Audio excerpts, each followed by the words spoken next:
It's a mystery that's caused a real flap in this part of Arkansas, with many wondering what's happened to these birds. About 10:30, I come out here and seen a bird drop. I just immediately called Mom because I had to go to work, and I said, "You've got to come get the kids and get the dog because I don't know what's going on, but I don't want them messing with any of them." It was horrible. You could not even get down the road without running over hundreds. It was that bad. Thousands of them started raining down just as locals were getting ready to celebrate the new year. They've spent the start of 2011 cleaning them up.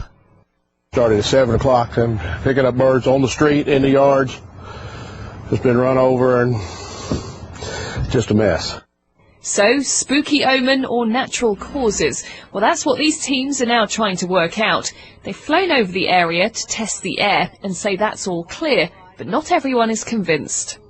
Walking around in masks, and I'm wondering, do we need the same thing? Because what makes that happen for them just to drop out of the sky like that? I asked these guys who was out here picking them up, and they don't seem to know anything. Nobody knows anything. Just kind of freaked everybody out. Lightning, hail and fireworks are some of the causes that experts are now looking into as they try and figure out what's caused this bolt out of the blue. And residents of all sizes will be waiting to hear their answers. Rhiannon Mills, Sky News.